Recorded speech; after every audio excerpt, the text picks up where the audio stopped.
La voix de ma mère a traversé la chambre de soins palliatifs, tranchante comme une lame. Présente-lui tes excuses tout de suite, Isabelle. Tu fais un scandale, au chevet de ta grand-mère mourante. Après tout ce qu'il a fait pour cette famille, tu as le culot de l'accuser. Ma sœur s'est penchée vers moi, le regard glacial. Elle a toujours été jalouse. Elle ne supporte pas que nous soyons heureux. Mon père ne m'a même pas regardé. Dis-le, ou ne prends pas la peine de revenir ici. J'ai regardé l'homme qui avait volé 12 000 €, l'argent que j'avais économisé pour l'implant cochléaire de ma fille. L'argent qui lui permettrait d'entendre, avant qu'il ne soit trop tard. Puis, j'ai regardé ma grand-mère mourante. J'ai dit, d'accord. Ils ont pensé que c'était la fin de l'histoire. Ils avaient tort. Je m'appelle Isabelle Mitchell, j'ai 36 ans. Si vous avez déjà été forcé de ravaler votre fierté, pendant que les personnes qui vous faisaient du mal souriaient, cette histoire est pour vous. Laissez un commentaire, et abonnez-vous. Je travaille de nuit à Low Country Compassionate Care, un centre de soins palliatifs sur James Island, juste à la sortie de Charleston. Je suis infirmière en soins palliatifs depuis 12 ans. La majeure partie de mon travail, on ne peut pas vraiment l'enseigner. On l'apprend, en s'asseyant aux côtés de personnes qui perdent le droit de choisir quoi que ce soit d'autre, et en écoutant ce que leurs mains racontent, quand leur bouche cesse de fonctionner. J'ai 36 ans. J'ai une fille. Elle s'appelle Charlotte. Nous l'appelons Charlie. Elle a 6 ans et, jusqu'à très récemment, elle n'avait jamais entendu son propre prénom, de la manière dont les autres enfants entendent le leur. Mon ex-mari, Nathan Carian, vit à Atlanta. Il envoie un chèque de pension alimentaire, quand il s'en souvient. J'ai arrêté d'attendre qu'il s'en souvienne, il y a 3 ans. J'ai appris à vivre avec un salaire d'infirmière, avec 2 portes qui avaient besoin de nouvelles serrures, et avec une Honda CR-V affichant 380 000 km au compteur. J'ai appris la différence entre ce dont nous avions besoin, et ce que j'aurais aimé que nous ayons. Charlie n'a pas appris cette différence. Je travaillais de nuit, pour qu'elle n'ait jamais à le faire. Les gens supposent que les infirmières en soins palliatifs sont tristes. Nous ne le sommes pas, pour la plupart. Nous sommes silencieuses. Nous avons appris la forme du silence. Nous savons dire quand quelqu'un dort, et quand quelqu'un attend. Nous savons quand une famille, dans le couloir, se dispute au sujet d'un testament. Nous savons quand un mari est sur le point de dire quelque chose, qu'il aurait dû dire il y a des années. Ce n'est pas un métier triste. C'est un métier d'observation. J'ai remarqué des choses dans ma propre famille, plus tard que je n'aurais dû. C'est surtout de cela que parle cette histoire. Charlie a été diagnostiqué à la naissance. Une perte auditive neurosensorielle sévère, aux 2 oreilles, détectée par le programme de dépistage néonatal de l'hôpital Musk. Elle a eu ses premiers appareils auditifs à 2 ans.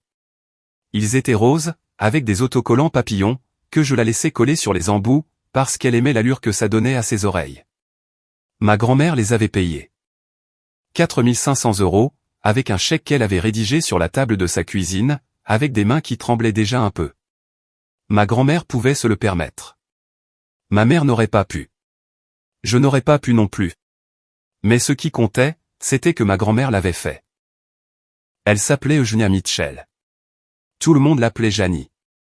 Reniflel avait 81 ans, elle était veuve depuis 2018, et elle avait été la seule personne de ma famille à apprendre la langue des signes américaine, pour pouvoir parler à ma fille. Elle avait appris toute seule sur YouTube, l'année de ses 75 ans. Son nom d'utilisateur était Grandma 1944. Elle laissait des commentaires sous les vidéos, en majuscules, des choses comme « Merci pour cette merveilleuse leçon, jeune homme. Que Dieu vous bénisse. » En janvier 2025, l'audiologiste de Charlie, le docteur Elliot Peton, m'a annoncé que ses appareils auditifs ne suffisaient plus. Son audition résiduelle avait chuté, en dessous du seuil où l'amplification pouvait compenser. Elle aurait besoin d'implants cochléaires bilatéraux, et elle en aurait besoin avant son 7e anniversaire, moment où la fenêtre d'acquisition du langage se referme, d'une manière que l'on ne peut plus inverser. Isabelle, m'a-t-il dit, chaque mois qui passe après le mois d'avril de l'année prochaine, vous sacrifiez une année de son langage naturel. Nous devons faire cela en avril, ou nous ne le ferons pas bien. Le coût total était de 187 000 €. Mon assurance, Anthem, en couvrait la majeure partie. Mon reste à charge était de 12 000 €. 12 000 € se dressaient entre ma fille et une vie où elle m'entendrait prononcer son prénom. J'ai commencé à économiser, en janvier 2025. Conformément à la politique de l'établissement, je ne pouvais pas être assignée comme l'infirmière principale de grand-mère, lorsqu'elle a été admise en octobre. Rosalyn Bramble a assumé ce rôle. Rosalyn était infirmière en soins palliatifs, depuis plus longtemps que je n'étais en vie. Je travaillais dans les autres ailes du bâtiment. Je venais dans la chambre de grand-mère avant mes tournées, pendant mes pauses, et après la fin de mon service. Je n'ai jamais été son infirmière. J'étais sa petite fille, qui se trouvait par hasard bien connaître les lieux. Quand grand-mère a été admise, je pensais que je serais celle qui prendrait soin d'elle. Je ne savais pas encore qu'elle prenait soin de nous tous, depuis bien plus longtemps que cela. Ma sœur, Vanessa, a épousé Brent Whittaker en 2014. Reniflel avait 21 ans. Il en avait 26, et il était conseiller junior dans une société financière régionale, avec un logo bleu marine et or, que j'allais apprendre à reconnaître, à travers une centaine de relevés bancaires reçus par la poste. Renifle mon père, Charles Mitchell, regardait Brent, de la même façon que certains hommes regardent la version d'eux-mêmes, qui aurait pris le meilleur chemin. Ma mère, Béatrice, l'a qualifié de « fils que nous n'avons jamais eu » dans les 6 mois qui ont suivi le mariage, et elle le répétait souvent. Elle disait cela, parce que mon frère Tommy était mort depuis 2008. Tommy avait 19 ans, quand sa voiture a quitté l'autoroute I-26, entre Charleston et Columbia. Après la mort de Tommy, mes parents ne s'en sont pas remis, de la manière dont on pourrait l'imaginer. Ils s'en sont remis, en se réorganisant. Vanessa, qui avait été la deuxième fille, est devenue la favorite. Moi, la sœur aînée, qui avait toujours fait ce qu'on me disait de faire, je suis devenue la fille stable, ce qui est un autre mot pour dire invisible. Et Brent, quand il est arrivé, est entré dans une pièce que ma famille gardait vide, depuis 6 ans. Il y avait sa place. C'était ça, le truc. Il avait sa place sur la chaise en bout de table, à Thanksgiving. Il méritait le cadeau que mon père avait gardé, pour le fils qu'il n'avait plus, une bouteille de Papy Van Winkle, qui avait trôné sur le meuble de la cuisine pendant une demi-décennie, jusqu'à ce que Brent apparaisse, et soit jugé digne de la recevoir. Il endossait le rôle de l'homme qui porterait la famille vers l'avenir, qui gérerait les choses que la famille m'avait jugées trop fragiles pour gérer. Il s'intégrait parfaitement, parce que personne ne voulait regarder la chaise sur laquelle il était assis. En 2022, Brent a été transféré chez Northwestern Mutual, et a proposé à la famille ce qu'il a appelé une « consolidation ». Nous allions tous transférer nos comptes, sous sa gestion. Ses arguments étaient l'optimisation fiscale, la croissance, et l'unité familiale. Mon père a été le premier, ma mère la deuxième, ma grand-mère la troisième. Et puis, en janvier 2025, quand j'ai annoncé à ma famille que j'allais commencer à épargner pour l'opération de Charlie, Brent m'a dit que je perdais de l'argent, en le laissant sur un compte chèque. Belle, m'a-t-il dit, dans son bureau aux moquettes bleu marine, sur Coleman Boulevard. Tu ne veux pas que cet argent dorme à 0,1%. Laisse-moi le placer dans un compte d'épargne de courtage. Une croissance de 4 à 5%, imposable mais de façon minimale, et c'est déjà structuré pour notre famille. Tu serais folle de ne pas le faire. Il a fait glisser 14 pages sur le bureau, et a tapoté avec son stylo, la ligne où je devais signer. L'une des pages, vers la fin, était une procuration limitée, LPOA, pour les opérations boursières. Il me l'a expliqué, de la même manière qu'il m'expliquait tout, comme s'il simplifiait, comme si je n'aurais pas compris la version longue. Ça me permet juste de déplacer des fonds, entre les liquidités et les obligations, sans te déranger chaque trimestre. Northwestern l'exige, pour toute gestion active. J'ai signé chaque page, qu'il m'a pointé du doigt. C'était la famille. Je n'avais jamais eu de raison, de ne pas faire confiance à la famille. Ce que je ne comprenais pas à l'époque, et ce que personne dans ma famille ne comprenait, c'était que ma grand-mère n'avait pas tout consolidé. Elle avait transféré la majeure partie de ce qu'elle possédait à Brent, mais elle avait conservé un compte Vanguard, que mon grand-père Frédéric avait constitué à partir de son plan d'épargne, lorsqu'il avait pris sa retraite du corps des ingénieurs de l'armée, à Charleston, en 1996. Ce n'était pas énorme, pour les standards de Charleston. C'était, cependant, suffisant. Elle n'en avait parlé à personne, pas même à mon père, son propre fils. Elle me dirait plus tard, qu'elle ne savait pas pourquoi elle l'avait gardé de côté. Elle avait juste eu un pressentiment. Ma grand-mère avait 81 ans, et elle avait un pressentiment, et c'est ce pressentiment qui, finalement, sauverait l'audition de Charlie. Pour le 32e anniversaire de Vanessa, en octobre 2024, Brent l'a surprise avec un nouveau Lexus RX. Intérieur en cuir blanc, le genre de voiture qu'on achète à crédit, pour être vu. Elle a posté une photo sur Facebook, avec la légende « Le meilleur mari du monde ». Je ne le mérite pas, 870 j'aime. J'ai cliqué sur le cœur. Je me suis dit que j'étais heureuse pour elle. Je l'étais, jusqu'à plus tard. Jusqu'à ce que j'apprenne avec quoi cette voiture avait été payée. En janvier 2026, j'avais 8 000 € de côté. Je n'y étais pas parvenu, en épargnant prudemment. J'y étais parvenu, de la façon dont la plupart des gens dans ma situation y parviennent. J'avais arrêté d'acheter ce genre de café, servi dans un gobelet avec un prénom écrit dessus. J'avais annulé Netflix et Hulu. Je m'étais coupé les cheveux moi-même, et plutôt mal, devant le miroir de la salle de bain. J'avais vendu ma bague de fiançailles, d'un carat, la seule chose que Nathan m'ait jamais achetée qui ait de la valeur, pour 2800 €, à un négociant en pièces et bijoux sur King Street, qui a regardé la bague, m'a regardé, et a dit, « Ma petite dame, vous êtes sûre ?» Et qui m'a ensuite payé en billets de vin, parce que je le lui avais demandé. J'avais vendu le service à thé en argent de mon arrière-grand-mère, pour 1200 €, à un antiquaire de Mount Pleasant. J'avais fait des heures supplémentaires, au centre de soins palliatifs. Je travaillais comme infirmière privée, le dimanche, pour une famille à Lyon, dont le père n'avait plus beaucoup de semaines à vivre. J'avais mis de côté chaque pourboire, chaque heure supplémentaire, et chaque commission sur les cartes de Noël qui se présentaient, y compris les petits boulots de graphisme que je dénichais sur Craigslist, pour des brasseries locales, quand je n'arrivais pas à dormir. Charlie a remarqué que j'avais arrêté d'acheter sa glace préférée, aux pépites de chocolat et à la menthe. Je lui ai dit que j'avais arrêté la glace, pour le carême. Elle m'a cru, même si le carême était dans 3 mois. Elle avait 6 ans. Les enfants de 6 ans croient leur mère. En novembre, grand-mère m'avait attiré dans sa chambre au centre, et avait glissé une petite enveloppe dans ma main. À l'intérieur, se trouvait un chèque de banque de la First Federal of Charleston, libellé à mon nom, d'un montant de 4 000 €. Son écriture tremblante, sur la ligne du motif, indiquait, pour l'audition de Charlie. Je ne serai plus là pour l'opération, Belle, m'a-t-elle dit. Sa voix était plus faible qu'un mois auparavant, mais ses yeux étaient toujours aussi vifs. Mais je veux y participer, d'une manière ou d'une autre. J'ai pleuré. Je ne l'ai pas laissé me voir pleurer. J'ai déposé le chèque sur ce même compte Northwestern Mutual, où dormaient mes autres économies, car c'était là que Brent m'avait dit de placer tout nouvel argent. Le dépôt a été validé un mardi. J'ai vu la ligne sur le relevé, 2 semaines plus tard. Le retrait qui allait l'effacer, je ne le verrai que 4 semaines plus tard. En janvier 2026, le bureau de planification chirurgicale pédiatrique de l'hôpital Musk m'a appelé. Une femme nommée Rhys Donaldson a confirmé la date de l'opération de Charlie. Le 28 avril, un mardi.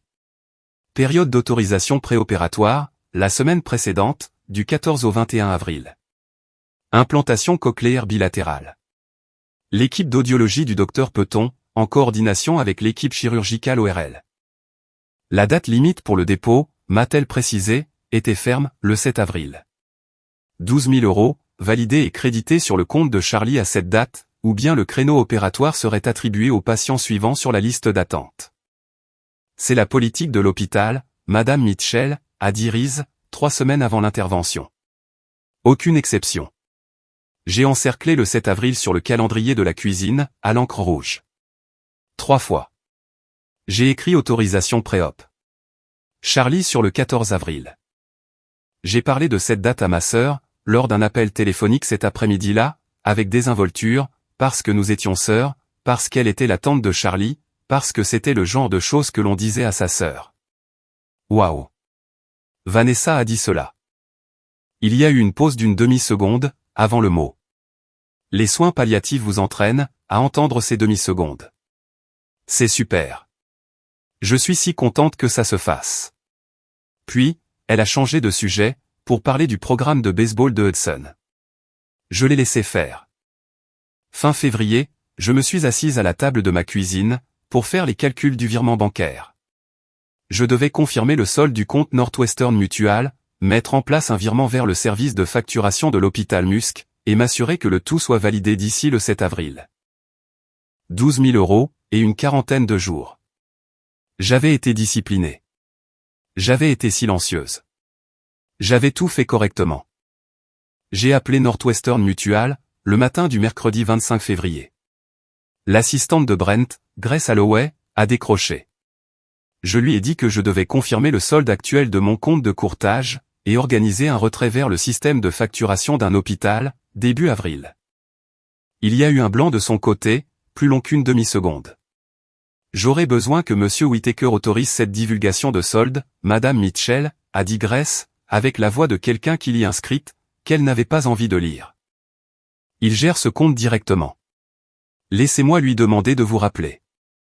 Il ne m'a pas rappelé. J'ai appelé son portable. Messagerie vocale.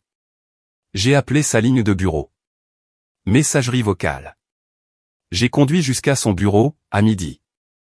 La réceptionniste, une femme que j'avais croisée 2 fois lors de réunions de famille, et dont je n'arrivais jamais à retenir le prénom, m'a dit que Brent était sorti, et qu'il avait été absent toute la journée.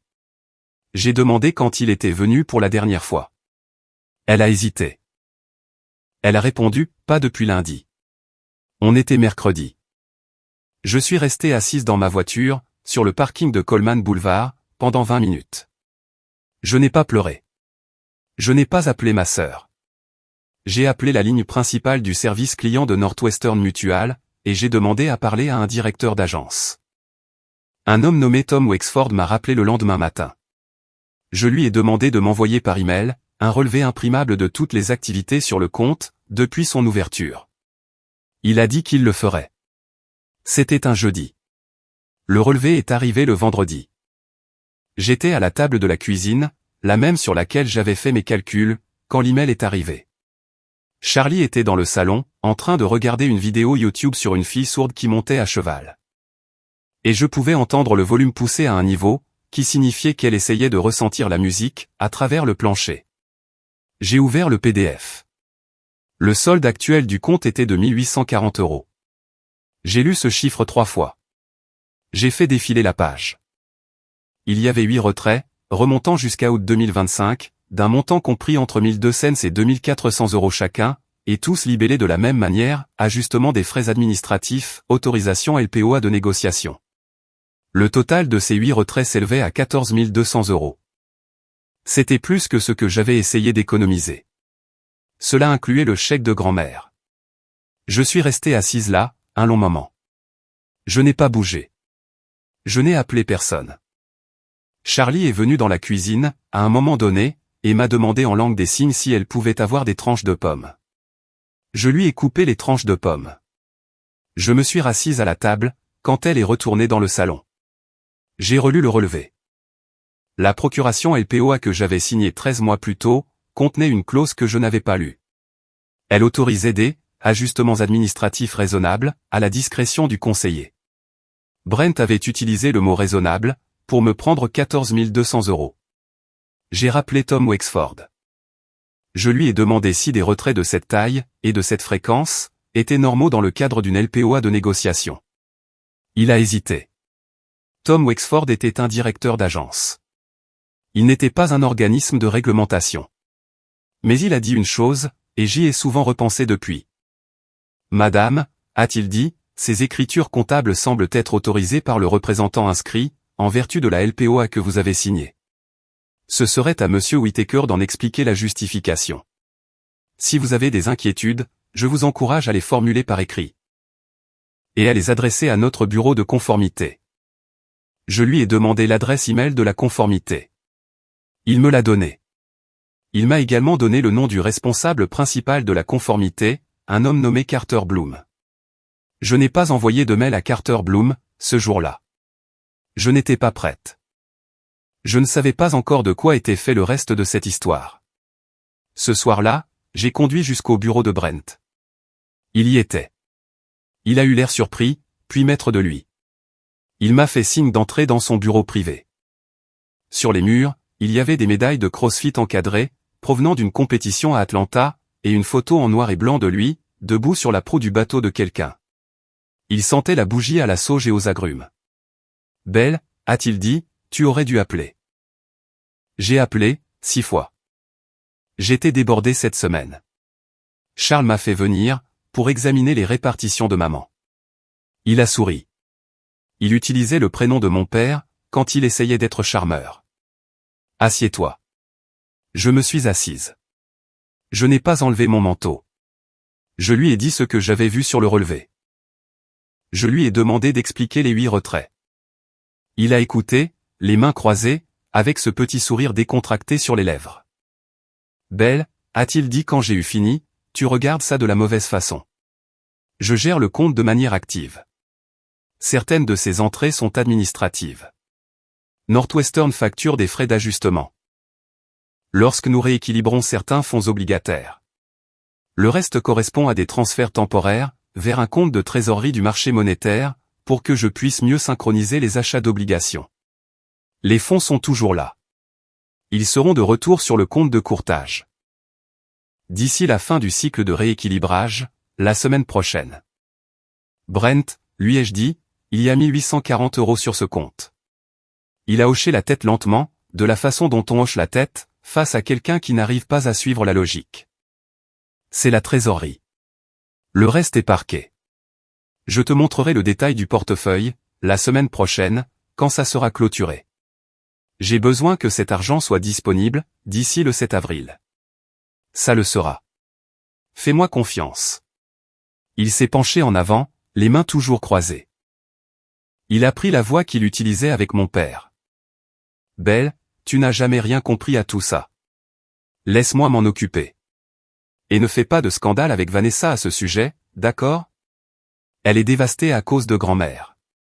Tu la tuerais, si elle entendait parler de ça, juste avant Pâques. Il m'appelait Belle, comme mon père le faisait. Je n'avais jamais remarqué auparavant, qu'ils utilisaient la même voix. Je suis parti, sans argumenter. J'ai conduit jusqu'à la maison.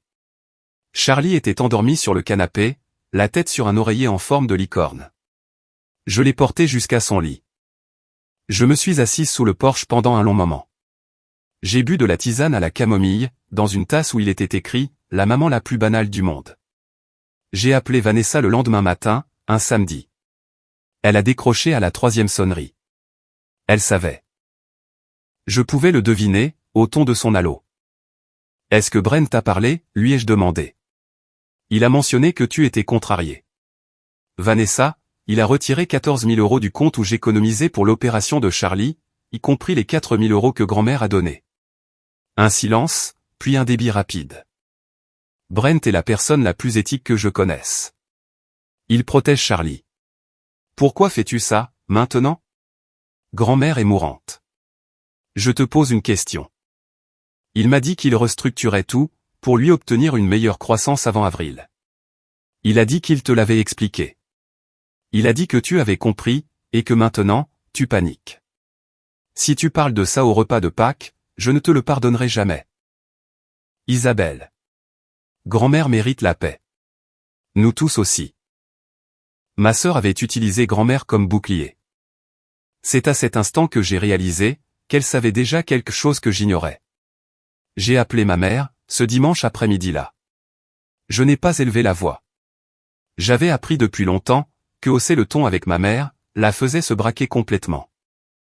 Je lui ai dit, de la manière la plus neutre possible, que j'avais un problème avec l'une des transactions de Brent, et que j'avais besoin de parler à mon père. « Chérie, s'il te plaît » a-t-elle répondu, « ne commence pas avec ça, maintenant. Ton père est effondré à cause de grand-mère. Il ne dort plus. Brent a été si bon pour cette famille. Quoi que ce soit, il doit y avoir une explication. Maman. Tu fais toujours ça. Tu choisis toujours le pire moment, pour tout ramener à toi. Elle a passé le téléphone à mon père. Il avait l'air fatigué, et on aurait dit qu'il avait déjà été briefé. Belle, a-t-il dit, je ne sais pas ce que ta sœur t'a raconté, mais Brent ne vole pas. Il gère mes comptes depuis 4 ans. Ceux de ta mère, ceux de grand-mère, et nous allons tous très bien. Quel que soit le problème de paperasse que tu as, tu en discutes avec lui. Comme des adultes. Ne gâche pas les dernières semaines de grand-mère, parce que tu ne sais pas lire un relevé de courtage. J'ai laissé le silence s'installer sur la ligne, pendant un moment. Puis, je lui ai posé une question que je n'avais pas prévue. As-tu déjà prêté de l'argent à Brent, papa? Il y a eu un blanc. Ce n'était pas une demi-seconde. C'était plus long que ça. Ce ne sont pas tes affaires, Isabelle. J'étais infirmière en soins palliatifs depuis assez longtemps, pour savoir quel genre de silence c'était. Nous avons raccroché. Au cours des 48 heures suivantes, la discussion de groupe de la famille s'est enflammée. Elle s'appelait Discussion Argent Mitchell. Brent l'avait nommée ainsi 3 ans plus tôt, lorsqu'il avait intégré tout le monde. Brent a publié une brève mise à jour. Petite note, le compte de Charlie est en cours de rééquilibrage cette semaine. Nouveau relevé la semaine prochaine. Ne vous inquiétez pas des apparences dans l'intervalle. Les calculs sont bons.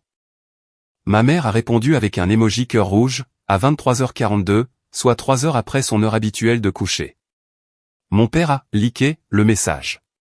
Vanessa a écrit « Je t'aime, bébé. Tu es le meilleur. » Je n'ai rien dit dans le groupe. Je n'avais pas prononcé un mot, et on me disait déjà d'arrêter. Ma mère m'a envoyé un message privé, à la même heure que l'emoji cœur. Arrête de ramener ça à toi. Ta sœur a passé la semaine à pleurer, parce qu'elle pense que tu vas ruiner la famille à Pâques. Ne sois pas cruel. Je n'ai pas répondu. J'ai posé le téléphone face contre le comptoir de la cuisine, et j'ai fait une liste. C'est la partie de l'histoire, où j'ai commencé à appliquer quelque chose que j'avais appris en soins palliatifs. Nous documentons. Nous documentons au stylo. Nous documentons chaque changement de respiration, chaque dose de morphine refusée, chaque membre de la famille en visite, chaque mot qu'un patient prononce, lorsqu'il pense que personne n'écoute. Nous documentons, parce que la mémoire s'altère sous l'effet du stress, et parce que la seule chose que la vérité a de son côté, parfois, c'est le papier. J'ai commencé à documenter. J'ai imprimé chaque relevé de Northwestern Mutual, en remontant jusqu'au jour où j'avais ouvert le compte. J'ai fait des captures d'écran de chaque message du groupe Discussion Argent Mitchell, de chaque « Je t'aime, bébé », de chaque emoji cœur, de chaque rejet de mes inquiétudes. J'ai téléchargé l'échange de mai, où Brent m'avait expliqué la LPOA en janvier 2025, et celui où il m'avait dit de déposer le chèque de grand-mère, sur le compte de courtage. J'ai demandé à la ligne de conformité de Northwestern Mutual, un historique complet des transactions, sous mon propre statut de codépositaire. J'ai créé un dossier sur mon ordinateur portable. Je l'ai intitulé Charlie Mars. J'ai tout mis dedans. J'ai créé un dossier physique, dans un petit coffre ignifuge, dans le placard de ma chambre. Je lui ai donné le même nom. J'ai également commencé une chronologie, dans un carnet Moleskine marron, que j'utilisais pour mes observations en soins palliatifs. D'un côté de la page, j'ai noté les dates des visites de Brent à grand-mère, au centre de soins, au cours des 5 derniers mois. De l'autre, j'ai noté les dates des 8 retraits. J'avais reconstitué les dates de ces visites, en vérifiant le registre des visiteurs de Low Country Compassionate Care, auquel je pouvais accéder dans le cadre de mon travail, pour des raisons légitimes de coordination des soins. Un schéma s'est dessiné. Brent avait rendu visite à grand-mère à 4 reprises, rien qu'au mois d'octobre 2025, au milieu de la journée, pendant des gardes où je n'étais pas dans le service. Il avait dit à la famille, qu'il était trop occupé par son travail pour s'y rendre. Il était venu quand même, et il était venu quand je n'étais pas là. Chacune de ces 4 visites, était suivie d'un retrait de mon compte, dans les 48 heures. Grand-mère ne m'avait rien dit au sujet de ces visites. Elle n'en avait mentionné aucune. J'avais supposé que c'était parce qu'elle s'en souvenait à peine, comme c'est souvent le cas pour les patients sous ce type de médication. J'ai compris, assise à la table de ma cuisine le 3e mercredi de mars, que je m'étais trompé. J'avais passé 15 ans, à regarder des familles se disputer pour de l'argent, au chevet de parents mourants. J'avais un carnet, pour ces familles. Je n'aurais jamais pensé, que j'aurais un carnet pour la mienne. Je suis allé voir grand-mère, ce soir-là, après mon service. Elle dormait. Je me suis assise près d'elle. Je lui ai tenu la main. Je ne l'ai pas réveillée. J'ai observé son visage dans la douce lumière venant du couloir, et j'ai pensé au nombre de choses que son visage avait refusé de trahir, en 81 ans. Elle n'avait rien dit au sujet des visites. Ce silence, j'allais bientôt l'apprendre, ce n'était pas parce qu'elle n'avait rien remarqué. C'était parce qu'elle l'avait fait. Le dimanche des rameaux tombait le 29 mars de cette année-là, 6 jours avant Pâques. L'état de grand-mère avait décliné régulièrement, pendant le carême. Rosalyn m'a dit, dans la salle de repos du personnel ce vendredi-là, que grand-mère avait cessé de réclamer de la nourriture solide. Elle avait cessé de demander de l'eau, à moins qu'on ne lui en propose. Elle dormait davantage. Sa pompe à morphine avait été ajustée 2 fois, au cours de la semaine écoulée. Elle était confortable, pour utiliser les mots dont on se sert, quand on doit prendre des précautions avec les familles. Ma mère a décidé que nous avions besoin d'une bénédiction familiale, un déjeuner pour le dimanche des Rameaux, au chevet de grand-mère. Elle s'est arrangée avec le pasteur Holly Scholl, le pasteur de notre famille à l'église de James Island, qui passerait pour une courte prière, avant de nous laisser manger en privé. Ma mère a commandé le déjeuner chez Pages Okra Grill, crevettes et gruaux de maïs, biscuits, gâteaux au citron, thé glacé. Elle a dit à tout le monde qu'il devait venir. La chambre de grand-mère était au 2e étage de l'aile sud, la chambre 214. Elle avait une fenêtre orientée au sud, vers le marais, et le lit d'hôpital pouvait être incliné à 30 degrés, pour qu'elle puisse voir les aigrettes le matin. Il y avait un diffuseur de lavande, que j'avais installé sur la commode. Il y avait une potence à perfusion, avec une pompe à morphine. Il y avait une Bible du roi Jacques sur la table de nuit, à laquelle je n'avais pas prêté beaucoup d'attention. Il y avait un étui pour appareil auditif sur le rebord de la fenêtre, que Charlie avait décoré avec des autocollants papillons, quand elle avait 3 ans. Nous nous sommes réunis juste avant midi. Mon père et ma mère se sont assis, sur les 2 chaises près de la tête du lit. Vanessa et Brent se tenaient debout, près du pied du lit. Hudson était assis en tailleur sur le sol, avec un iPad. Ma tante Caroline, la sœur aînée de mon père, qui avait fait le trajet depuis Somerville, a embrassé le front de grand-mère, est resté 15 minutes, puis est parti. Le pasteur Cole est arrivé à 12h15, a dit une courte prière sur le dimanche des Rameaux et la grâce, a béni grand-mère, et nous a laissé à notre déjeuner. Charlie s'est assise à côté de moi. Elle portait ses appareils auditifs, et une douce robe verte, que ma grand-mère lui avait achetée pour Pâques, l'année précédente. Elle a fait un signe bonjour à grand-mère. Grand-mère a répondu lentement, en langue des signes. Je t'aime, ma chérie. Brent est arrivé le dernier. 12h35. Il portait un bouquet de lys blanc enveloppé de cellophane. Il a embrassé ma mère sur la joue. Il a serré la main de mon père. Il a ébouriffé les cheveux de Hudson. Il s'est penché, et a embrassé grand-mère sur le front. Puis il s'est tourné vers moi, et a dit avec un ton presque joyeux, « Salut. Tout va bien ?» Je n'ai pas répondu. Vanessa lui a pris la main, et l'a tirée vers la chaise à côté de la sienne. Elle m'a jeté un regard. J'ai lu ce regard. Il disait, « Je t'en supplie. » Mon père a dit, « Bénissons le repas. » Il nous a tous fait nous tenir la main. La main de Brent, à ma gauche, était sèche, manucurée, et portait une montre Rolex submarinée à cadran noir. La main de Charlie, à ma droite, était chaude, et un peu collante à cause du gâteau au citron qu'elle avait déjà grignoté. Mon père a remercié le Seigneur pour notre mère, pour notre matriarche, pour notre famille. Il a demandé la paix. Quand il a dit Amen, j'ai ouvert les yeux une demi-seconde plus tôt. Les yeux de grand-mère étaient ouverts. Elle me regardait droit dans les yeux. Sa main droite, qui avait tenu celle de ma mère, s'est libérée. Elle s'est déplacée lentement, centimètre par centimètre, vers la table de nuit. Elle s'est posée sur la tranche de la Bible du roi Jacques. Son petit doigt a appuyé légèrement, sur le cuir. J'ai entendu un tout petit clic. Je ne savais pas encore ce que ce clic signifiait. Je l'ai remarqué. Je l'ai gardé dans un coin de ma tête. Elle m'a fait un signe de tête, une fois.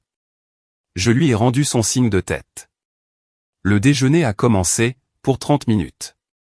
Nous avons parlé de l'équipe de baseball de Hudson. Nous avons parlé de la nouvelle terrasse de ma tante. Ma mère a raconté une histoire sur la recette du gâteau au citron de grand-mère, et a ri un peu trop fort à sa propre chute.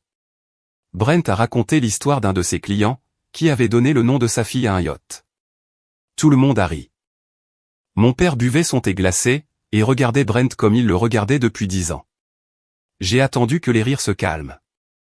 J'ai posé ma fourchette. J'ai parlé juste assez fort. Brent, il y a 8 retraits sur le relevé de courtage, d'un montant de 1200 cents à 2400 € chacun, étiqueté ajustement des frais administratifs. Il totalise 14 200 €. J'ai besoin de savoir où se trouve cet argent, en ce moment même. La pièce s'est figée. Brent a cligné des yeux une fois, puis il a esquissé ce petit sourire. Belle, ce n'est pas le moment. Vanessa s'est levée. Son visage a pris la couleur des lys. Tu te moques de moi? Là, maintenant, devant elle? Vanessa, lui ai-je dit, tu as toujours été comme ça. Tu ne peux pas laisser un seul instant de paix, à cette famille. Pas un seul. Hudson a levé les yeux de son iPad. Ma mère a posé sa main sur le bras de mon père. Mon père s'est redressé sur sa chaise. C'est alors que la voix de ma mère a traversé la pièce, tranchante comme une lame. Présente-lui tes excuses tout de suite, Isabelle. Tu fais un scandale, au chevet de ta grand-mère mourante. Après tout ce qu'il a fait pour cette famille, tu as le culot de l'accuser. Vanessa s'est penchée en avant, le regard glacial. Elle a toujours été jalouse. Elle ne supporte pas que nous soyons heureux. Mon père ne m'a même pas regardé. Dis-le, ou ne prends pas la peine de revenir ici. J'ai regardé Brent. J'ai regardé l'homme qui avait pris 12 000 €, que j'avais économisé pour l'implant cochléaire de ma fille. L'argent qui lui permettrait d'entendre, avant qu'il ne soit trop tard. J'ai regardé sa Rolex. J'ai regardé ses mains manucurées. Puis, j'ai regardé ma grand-mère. Son petit doigt était toujours posé sur la tranche de la Bible. Elle a cligné des yeux, lentement, une fois, délibérément. J'ai dit, d'accord. Ma mère a poussé un soupir de soulagement.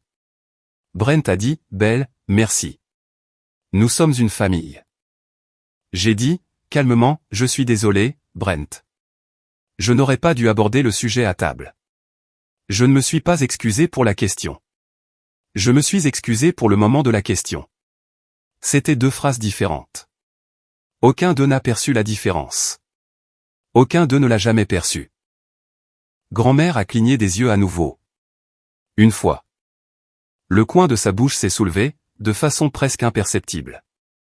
Charlie a tendu le bras au-dessus du lit, et lui a fait un signe. Je t'aime. Grand-mère a répondu lentement, comme on le lui avait appris dans une vidéo YouTube. J'écoute. Brent ne l'a pas vu. Ma mère ne l'a pas vu. Mon père ne l'a pas vu. Vanessa s'essuyait les yeux, et ne l'a pas vu. Moi, je l'ai vu. J'avais dit, d'accord. Ils ont cru que ça signifiait que j'allais m'arrêter. Ça signifiait que j'allais commencer. Je suis rentré chez moi, avec Charlie sur le siège arrière. Elle m'a fait un signe à travers le rétroviseur. Grand-mère avait l'air triste. Était-elle triste? Les grandes personnes sont lentes à comprendre les choses, lui ai-je répondu en signe. C'est tout. Elle l'a accepté, de la façon dont les enfants de 6 ans acceptent ce que leur mère leur dise. Elle s'est endormie avant même que nous ayons traversé le pont Ravenel. Je l'ai portée à l'intérieur. Je lui ai donné un bain. Je lui ai lu le lapin de velours. Le passage sur le fait de devenir vrai. Le passage que je lui lisais tous les soirs depuis 2 ans. Ensuite, je me suis assise sous le porche arrière, avec ma tisane à la camomille dans la tasse, la maman la plus banale du monde, et j'ai regardé la lune au-dessus de James Island. J'ai pensé à envoyer un texto à Nathan. Je ne l'ai pas fait. J'ai dormi 3 heures. Mon réveil a sonné à 5h30. J'ai pointé à l'Eau Country Compassionate Care à 6h30, au début de mon service de jour du lundi 30 mars. La veille, pendant le trajet du retour, j'avais décidé de laisser tomber, du moins publiquement. Je n'en reparlerai pas avec mes parents. Je n'en parlerai pas avec Vanessa. Je les laisserai tous croire que j'avais baissé les bras. Je gérerai sa vie à Carter Bloom, au service de conformité de Northwestern Mutual, discrètement, par email, avec mes documents. J'enverrai ce qu'il me restait à l'hôpital Musk, et je supplierai s'il le fallait pour obtenir un plan de paiement pour le reste. J'avais 1 semaine et 1 jour pour trouver une solution. J'allais trouver une solution. J'avais décidé cela. Mais je n'avais pas encore décidé de laisser tomber de manière plus profonde. Je ne savais pas encore que ma grand-mère avait pris la même décision 6 mois plus tôt, et qu'elle y travaillait depuis tout ce temps. La chambre de grand-mère était la 2e sur la gauche, dans l'aile sud. La porte était entr'ouverte. Rosalind Bramble terminait le dossier des tournées matinales, au poste des infirmières. Felicity Crane, l'infirmière auxiliaire de nuit, préparait ses affaires pour partir. Felicity m'a arrêté sur le pas de la porte. Elle a passé une nuit calme, belle. Elle a demandé à quelle heure commençait ton service, aujourd'hui. Elle fait ça, quand elle a envie de te dire quelque chose. J'ai hoché la tête. Je suis entré. Le diffuseur de lavande était presque vide. La fenêtre était orientée à l'est, et le marais était baigné d'une lumière dorée et orange pâle. Grand-mère était réveillée. Plus réveillée que je ne l'avais vue depuis 9 jours. Ses yeux m'ont suivi, alors que je traversais la pièce. Ils étaient clairs. Ils étaient vifs. J'étais infirmière en soins palliatifs depuis 12 ans. Je connaissais la différence entre un patient qui dort et un patient qui attend. Grand-mère attendait. Je me suis assise sur la chaise près du lit. J'ai pris sa main. Elle a serré la mienne faiblement, mais intentionnellement. Elle a levé l'autre main lentement, centimètre par centimètre. Elle a pointé le tiroir de la table de nuit. Je l'ai ouvert. À l'intérieur, se trouvait une enveloppe manille, marron, scellée, et adressée avec son écriture tremblante, pour Isabelle, pour Charlie. À côté, la Bible du roi Jacques de la veille, avec cette tranche qui n'était pas tout à fait normale. J'ai soulevé la Bible. Elle était plus légère qu'elle n'aurait dû l'être. Les pages avaient été évidées, pour former une cavité rectangulaire. À l'intérieur de la cavité, niché dans un morceau de feutre sombre, se trouvait un petit enregistreur vocal numérique noir. Sony ICD EPX 470. Une étiquette sur le dessus indiquait « 18 octobre 2025 BW ». À côté de l'enregistreur, collé à l'intérieur de la couverture, se trouvait une fine carte en papier avec 2 numéros de téléphone, et un nom écrit de la main de grand-mère. Théodore Ashby, avocat. 843, appel aujourd'hui, a murmuré grand-mère. Sa voix ressemblait à du papier, mais ses mots étaient comme de la pierre. Lis l'enveloppe d'abord, puis ouvre la Bible, puis appelle-le. Ne dis rien à ton père. Pas encore. J'ai serré sa main. Depuis combien de temps, ai-je demandé. Tu fais ça depuis quand? Elle a fermé les yeux. Le coin de sa bouche s'est de nouveau soulevé. J'observais, belle. J'ai observé pendant très longtemps. J'ai emporté l'enveloppe et la Bible, dans la salle de repos du personnel. J'ai fermé la porte. Je me suis assise à la petite table ronde, où nous mangions nos déjeuners dans des boîtes en plastique. J'ai ouvert l'enveloppe. À l'intérieur, il y avait 4 pages de papier juridique, numérotées à la main dans les coins inférieurs. En haut de la première page, codicile au testament de Eugenia Mitchell. La date dans le coin supérieur droit, 12 janvier 2026. Les signatures au bas de la page 4. Eugenia Mitchell, d'une écriture tremblante mais reconnaissable. Rosalind Bramble, infirmière diplômée, avec l'écriture assurée que j'avais vue sur 1000 dossiers médicaux. Felicity Crane, infirmière auxiliaire, avec ses lettres en boucle. En dessous, un tampon de notaire, service notario mobile du Low Country, avec la date correspondante. J'ai lu. Je, sous-signé, Eugenia Mitchell, scène d'esprit et en présence de 2 témoins, établi par la présente le fonds de restauration auditive Charlotte Mitchell, d'un montant de 340 000 €, financé par mon propre compte Vanguard détenu séparément, et hérité de mon défunt mari, Frédéric Mitchell. Je nomme Théodore Ashby, de Charleston, Caroline du Sud, en tant qu'administrateur. Je nomme ma petite-fille, Isabelle Mitchell, en tant que protectrice du fonds. J'exclus expressément Brent Whittaker, de tout rôle présent ou futur dans ce fonds. Il a trahi la confiance que je lui avais précédemment accordée. J'ordonne qu'un enregistrement, réalisé le 18 octobre 2025, soit soumis au bureau de conformité de Northwestern Mutual à mon décès. J'ordonne en outre, que mon avocat conserve des copies d'enregistrements et de correspondances supplémentaires, à produire comme preuve à sa discrétion. Ceci est l'ultime instruction d'une grand-mère qui a observé, et qui a choisi. Derrière le codicile, attaché par un trombone à la page 4, se trouvait une lettre dactylographiée de Théodore Ashby. Elle expliquait, en termes simples, ce que signifiait le codicile. Elle incluait des instructions de virement pré-rédigées, pour le service de facturation de l'hôpital Musk. Elle incluait le numéro de téléphone de son assistante juridique, Caroline Worthington, qui m'aiderait à activer le fonds, en cas d'incapacité de ma grand-mère. La lettre se terminait par une ligne, que j'ai lue 2 fois. Votre grand-mère prépare cela depuis novembre. Elle m'a demandé de vous dire, le moment venu, qu'elle ne voulait pas que vous passiez un seul jour de plus, à porter ce qu'elle avait décidé de porter elle-même. Je suis restée assise à la table ronde pendant un long moment. Je n'ai pas pleuré. J'ai fini par poser ma tête sur mes avant-bras, et j'ai respiré lentement, de la façon dont j'avais appris aux patients mourants à respirer. Puis, j'ai appelé le cabinet de Theodore Ashby. Sa réceptionniste me l'a passé immédiatement. Il était déjà en ligne, au moment où l'appel a abouti. Mademoiselle Mitchell, a-t-il dit. Sa voix était chaleureuse, avec l'accent de la Caroline, et très âgée. J'attendais cet appel. Nous avons convenu de 9 heures, le lendemain matin. Son bureau était au 2e étage d'un immeuble sur Broad Street, au-dessus d'un magasin d'antiquités avec une clochette en laiton, qui sonnait quand on ouvrait la porte. J'y serai. J'ai quitté le centre de soins à 15 heures.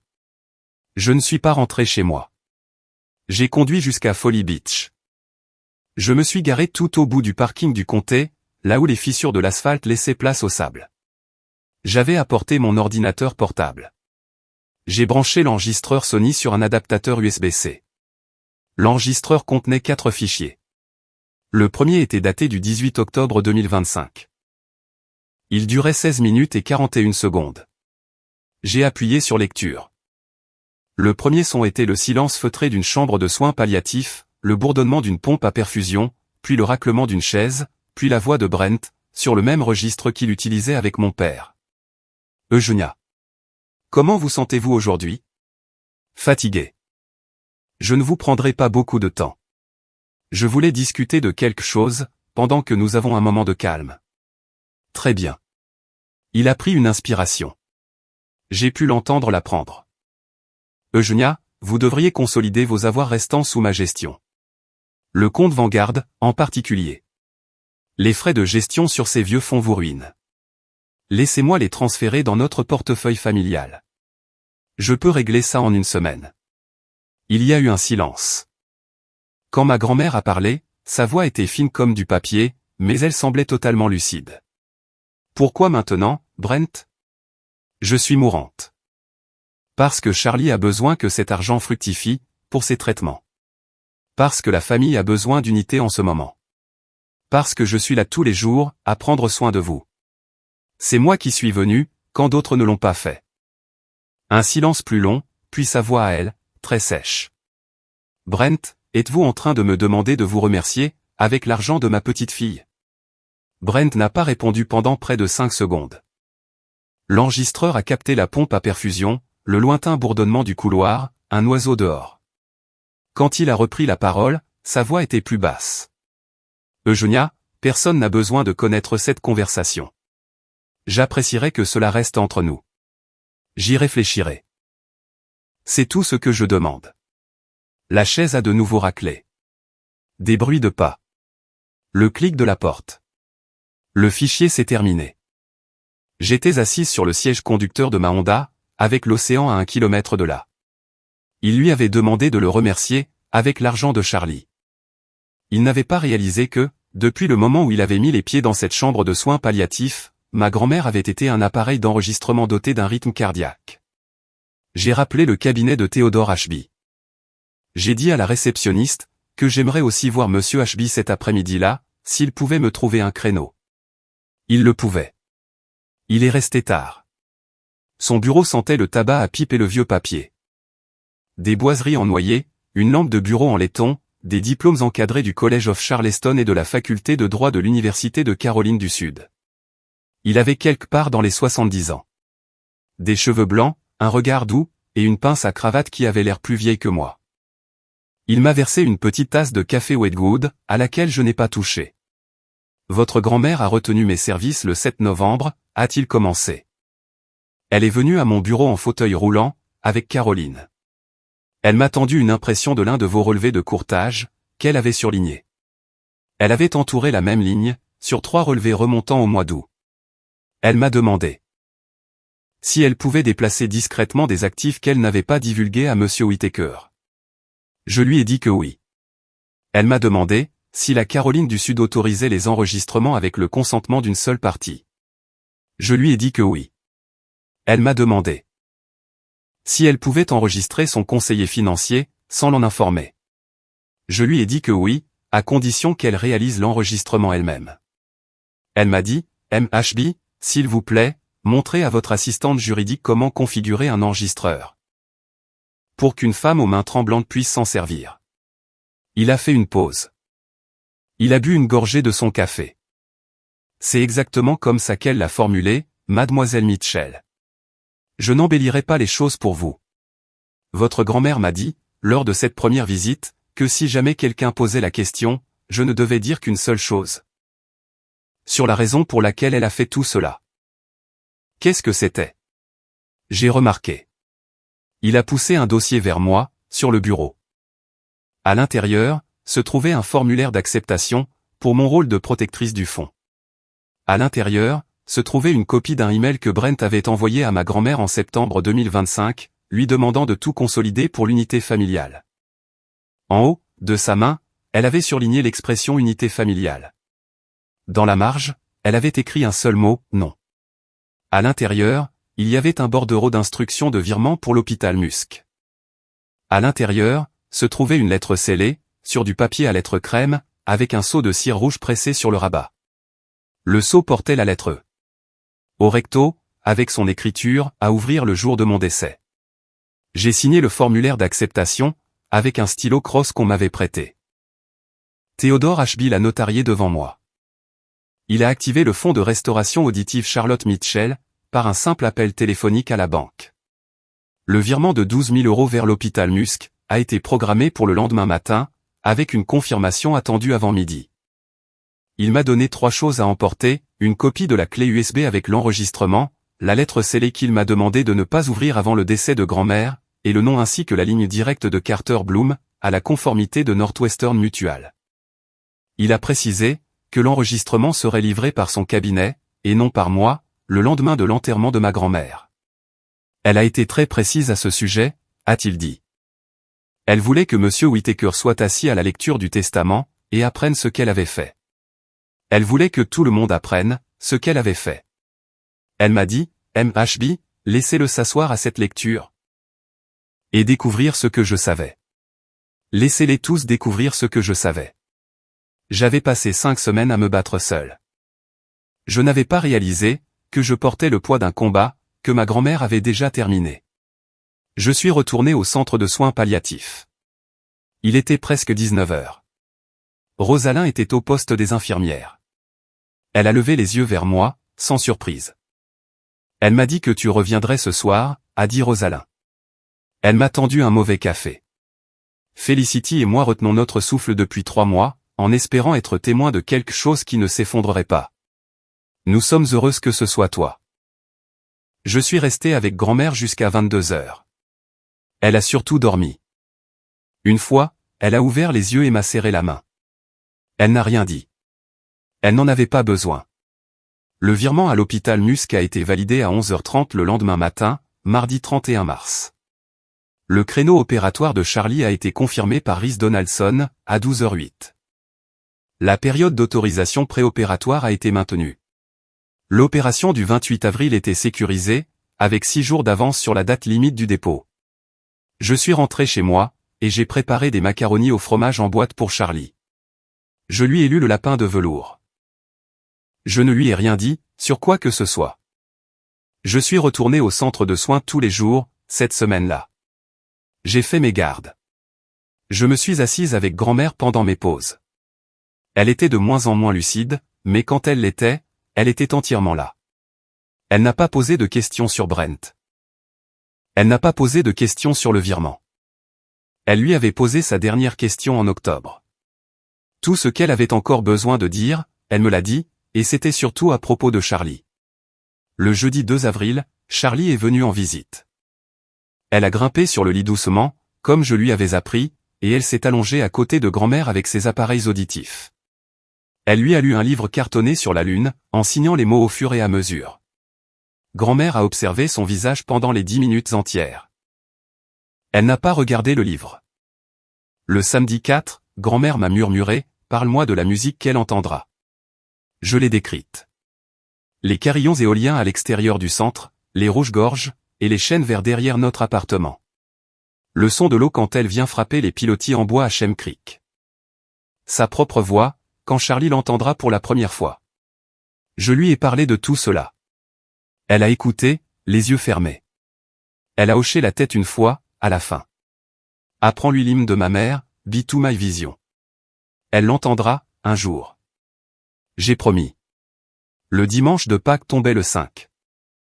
La famille est venue à tour de rôle. Ma mère est restée 2 heures.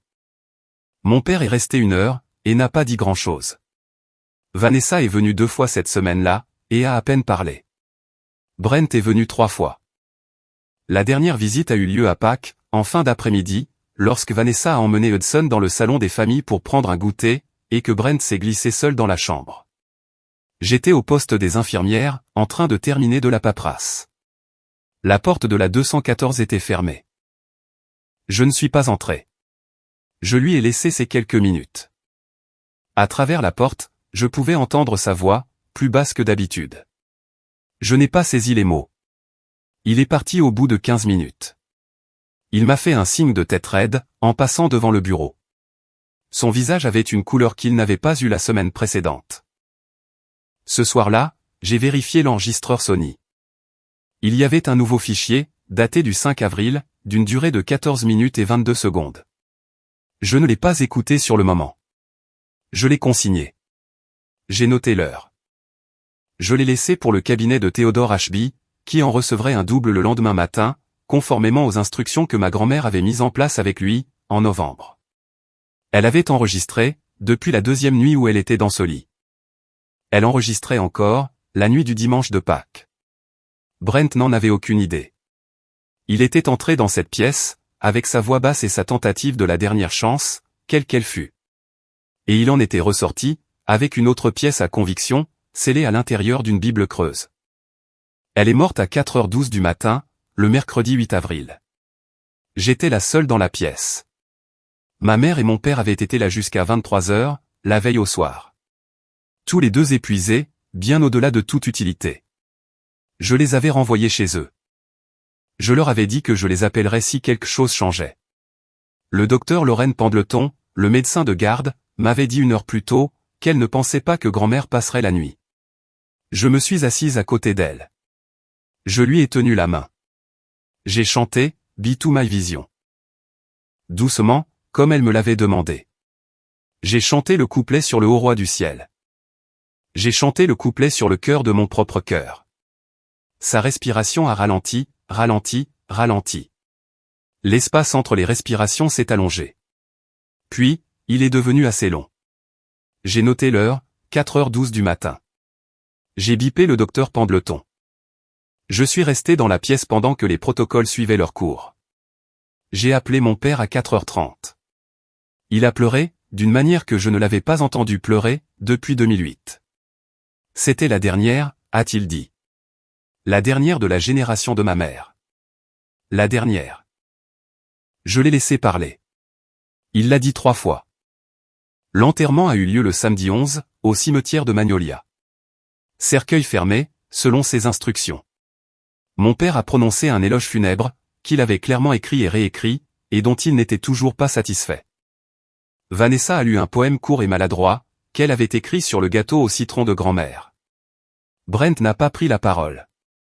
J'ai lu Ecclésiaste 3. Il y a une saison pour tout. Je l'ai lu, aussi proprement que possible. Charlie était assise au premier rang, avec ma mère, et signait les passages qu'elle connaissait. Nous sommes retournés chez mes parents, après. Ma mère avait préparé un buffet de réception, sur la table de la salle à manger. Il y avait un gâteau au citron acheté en magasin, chez Harris Teeter sur Coleman Boulevard. Mon père a bu 4 verres de Buffalo Trace, dans le petit salon. Brent et Vanessa sont restés à l'autre bout de la pièce, loin de moi. Ma tante Caroline m'a prise à part, dans la cuisine. Ta grand-mère disait toujours que tu étais celle pour qui elle s'inquiétait le moins, m'a dit Caroline doucement. Je n'avais jamais compris ça, jusqu'à aujourd'hui. 3 jours séparaient l'enterrement de la lecture du testament. 3 jours, au cours desquels Brent a publié 9 fois sur Facebook, à propos de l'héritage familial, et du fait d'honorer ceux qui nous ont construits. J'ai fait une capture d'écran de chaque publication. Le cabinet de Theodore Ashby, sur Broad Street, le mardi 14 avril à 10h du matin. Les boiseries en noyer. La lampe de bureau en laiton. Les tasses à café Wedgwood sur un plateau en argent. Caroline Worthington à une petite table d'appoint, avec un carnet de sténographe. Mon père dans le fauteuil en cuir, le plus proche du bureau. Ma mère à côté de lui. Vanessa à côté d'elle. Brent sur la chaise contre le mur du fond. Une cheville croisée sur l'autre genou. Moi, sur la chaise la plus proche de la porte. Theodore Ashby a salué tout le monde. Il a servi du café à ceux qui en voulaient. Il s'est assis derrière son bureau, et a croisé les mains. Il y a un testament principal, rédigé en 2017, que je vais lire en premier. Il y a également un codicille, daté du 12 janvier 2026, que je vais lire en second. Je répondrai ensuite aux questions. Mon père a jeté un coup d'œil à Brent. Ma mère a plié un mouchoir sur ses genoux. Brent n'a pas bougé. Vanessa lui a chuchoté quelque chose. Il a haussé les épaules. J'ai surpris le chuchotement. Brent a répondu à voix très basse, c'est bon. Elle était lucide jusqu'en novembre. Tout ce qu'elle a pu signer après ça, ne tiendra pas, il avait calculé ça. Il n'avait pas calculé que le codicille avait été notarié par un officier de la cour de Caroline du Sud, avec 2 infirmières diplômées comme témoins, en conformité avec chaque exigence de la loi de l'État. Theodore Ashby a lu le testament principal, la maison de James Island à mon père. Des legs spécifiques de bijoux et de porcelaine. Une somme modeste pour l'église de Folly Road. Les effets personnels divisés entre les petits-enfants. Ça a pris environ 12 minutes. Mon père a hoché la tête tout du long. Puis, Ashby a fait une pause. Il a pris un deuxième document. Il y a un codicille. Il l'a lu. Il l'a lu lentement. Il a lu la partie sur le fonds de restauration auditive Charlotte Mitchell. 340 000 €. Il a lu la partie sur Theodore Ashby en tant qu'administrateur, et Isabelle Mitchell en tant que protectrice. Il a lu la partie sur le compte Vanguard hérité de Frédéric Mitchell en 1996. Il a lu la partie sur l'exclusion express de Brent Whittaker. Puis, il a lu la phrase suivante. À la lumière de comportements dont j'ai pris connaissance en octobre 2025, à savoir le retrait non autorisé de fonds d'un compte d'épargne de courtage, établi au profit des soins médicaux de mon arrière-petite-fille Charlotte. Ma mère a porté la hand à sa bouche. Mon père a pris la couleur du papier. Les yeux de Vanessa ont glissé très lentement vers Brent. La mâchoire de Brent s'est crispée. Theodore Ashby a continué à lire. J'ordonne qu'un enregistrement, réalisé le 18 octobre 2025, soit soumis au bureau de conformité de Northwestern Mutual à mon décès. Ceci est l'ultime instruction d'une grand-mère qui a observé, et qui a choisi. Un silence de mort. Brent a bougé sur sa chaise. Le cuir a grincé. Elle n'était pas lucide, a-t-il dit. Sa voix était tendue. Elle était sous morphine depuis 3 mois. Ce document ne tiendra pas la route. Theodore Ashby l'a regardé, sans aucune expression. Oui, monsieur Whittaker, il tiendra. Le codicille a été certifié par 2 professionnels de la santé diplômés, dont aucune n'est bénéficiaire. Il a été notarié par un officier de la cour de Caroline du Sud. Les témoins ont fourni des déclarations sous serment. Concernant sa capacité mentale au moment de la signature. J'ai anticipé les objections. Je me suis préparé en conséquence. La main de Brent s'est crispée sur la coudoir de la chaise. Ses jointures ont blanchi. Mon père n'avait pas encore parlé. Il regardait la fenêtre du fond. Sa bouche était légèrement ouverte. Ma mère s'est tournée lentement vers moi. Ses yeux étaient rouges, et son mascara avait commencé à couler.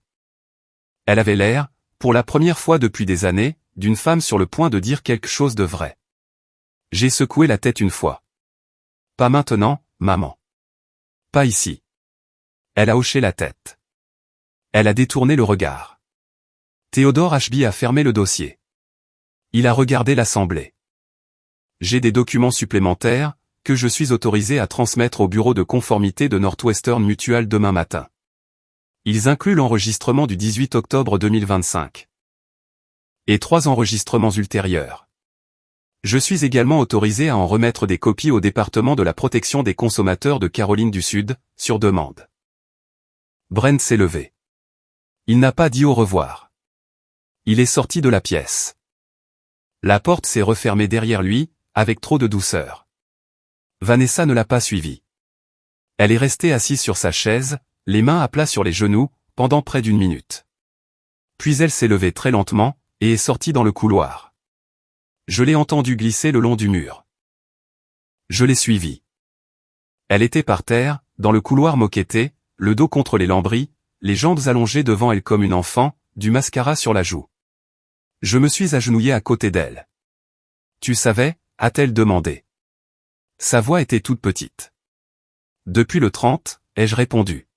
« Depuis le dimanche des rameaux. »« Oui. »« Pourquoi ne m'as-tu rien dit ?»« Parce que tu m'as dit de me taire. » Elle a commencé à pleurer plus fort.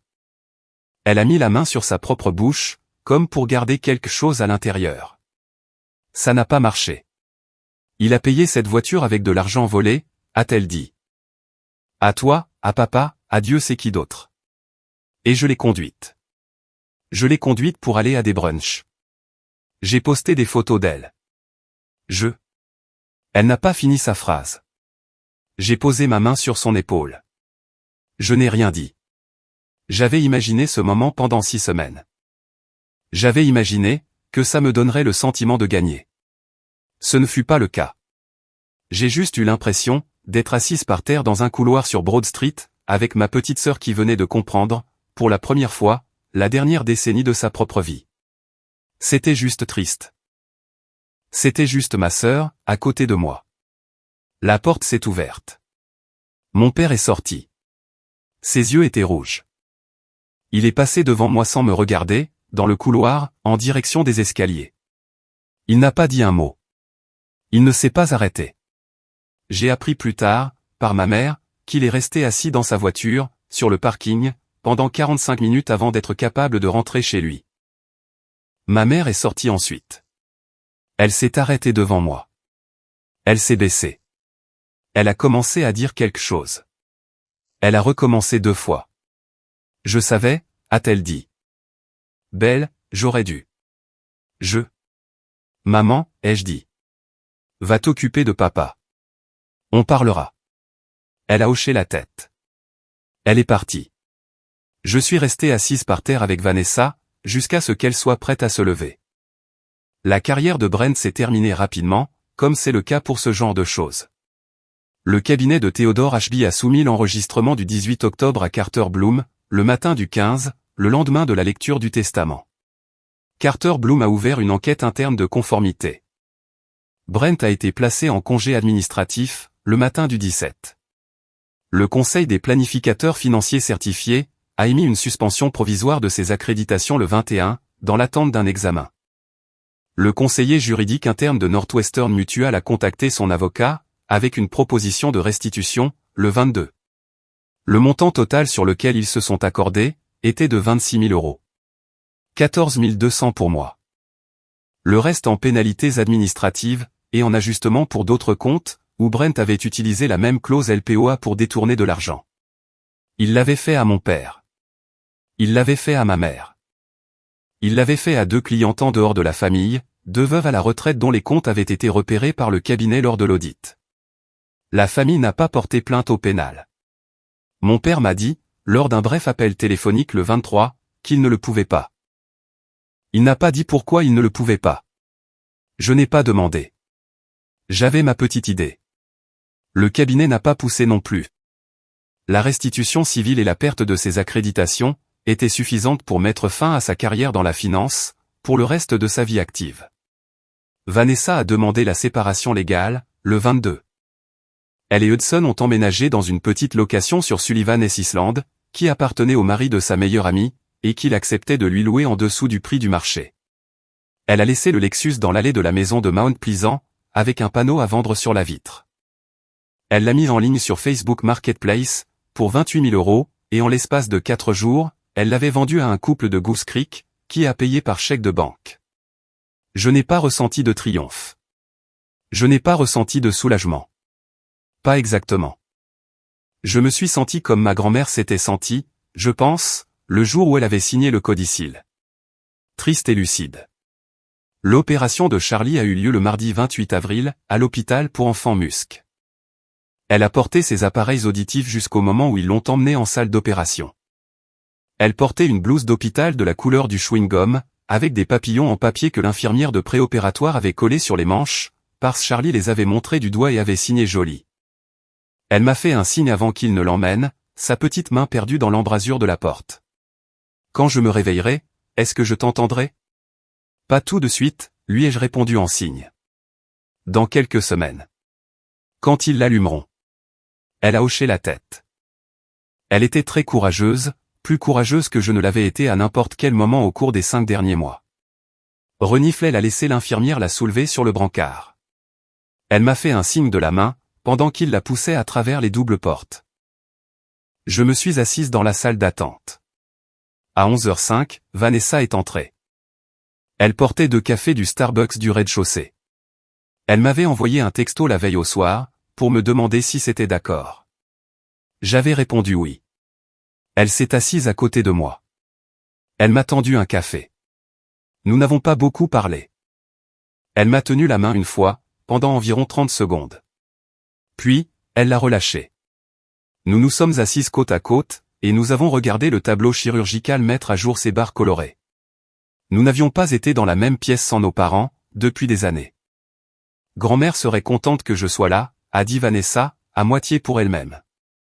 Oui, elle le serait, ai-je répondu.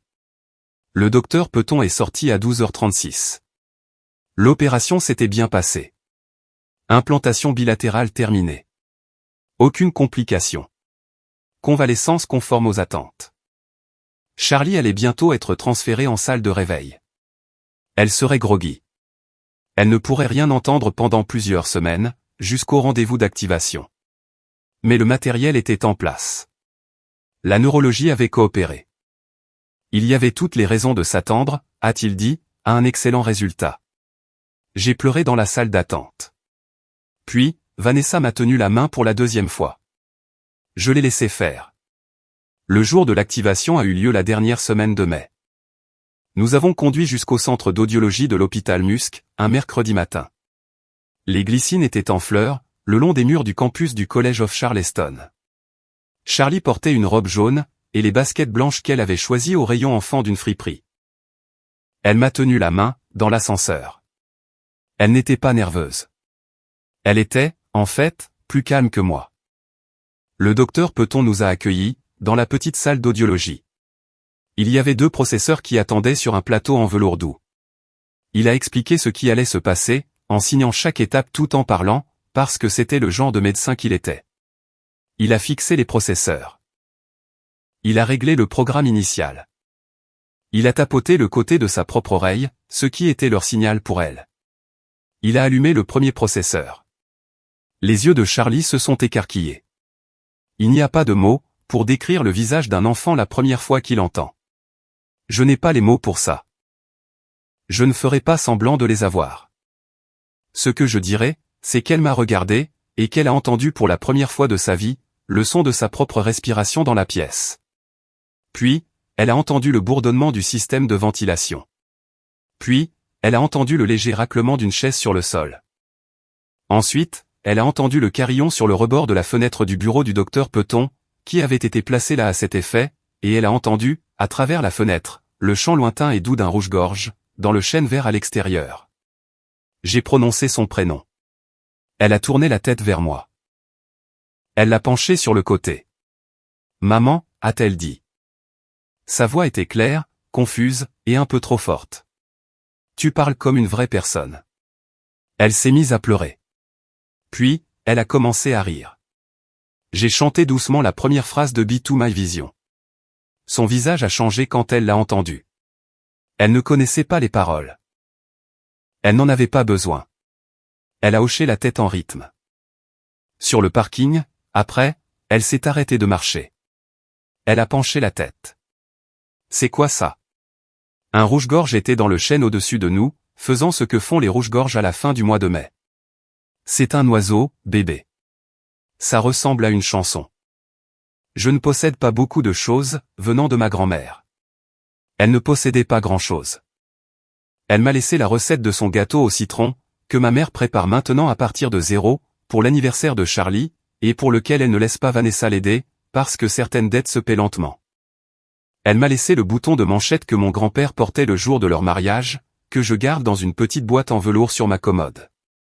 Elle m'a laissé la Bible du roi Jacques avec son trou à l'intérieur, que je garde sur une étagère dans ma chambre, là où Charlie ne peut pas l'atteindre. Non pas parce que c'est dangereux, mais parce qu'elle est à elle, et que je ne veux pas lui expliquer, avant qu'elle ne soit assez grande pour comprendre ce que son arrière-grand-mère a fait pour elle. Elle m'a laissé 3 autres choses.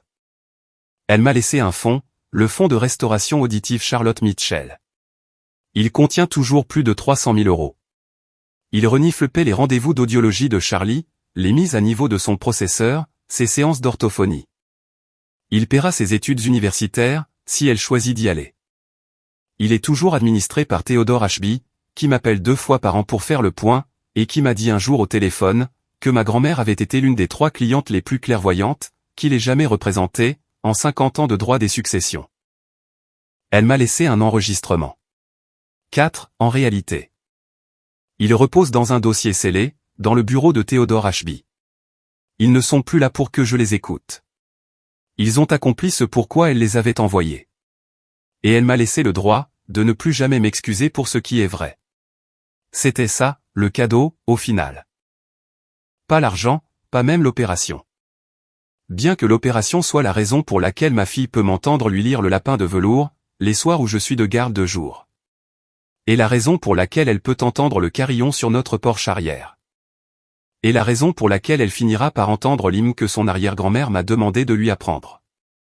Le cadeau, c'était ce moment du matin du 30 mars, quand j'ai ouvert un tiroir et que j'ai appris, que je n'avais pas été seul tout ce temps. Qu'une femme de 81 ans dans un lit de soins palliatifs, avait observé très patiemment, avec un enregistreur caché dans une Bible. Et qu'elle avait décidé, bien avant que je ne l'ai décidé moi-même, qu'elle n'allait pas passer le reste de sa vie à s'excuser, pour avoir été celle qui a dit la vérité. Mes parents et moi nous parlons à nouveau. Pas comme nous le faisions avant. Ma mère appelle le dimanche. Mon père écoute surtout en arrière-plan. Nous n'avons pas fait semblant que tout était comme avant. Je ne pense pas que nous ferons semblant. Les dégâts causés par la mort de Tommy à cette famille en 2008, étaient des dégâts que nous avions tous accepté de déguiser en autre chose, pendant près de 2 décennies. Et Brent était le costume que nous utilisions. Sans ce costume, mes parents ont dû regarder à nouveau la chaise vide. Ça n'a pas été facile pour eux. Ce n'était pas mon rôle de leur faciliter la tâche. Vanessa et moi nous voyons tous les samedis. Nous emmenons Hudson et Charlie au parc près de Hampton Park, celui avec le pont de singe.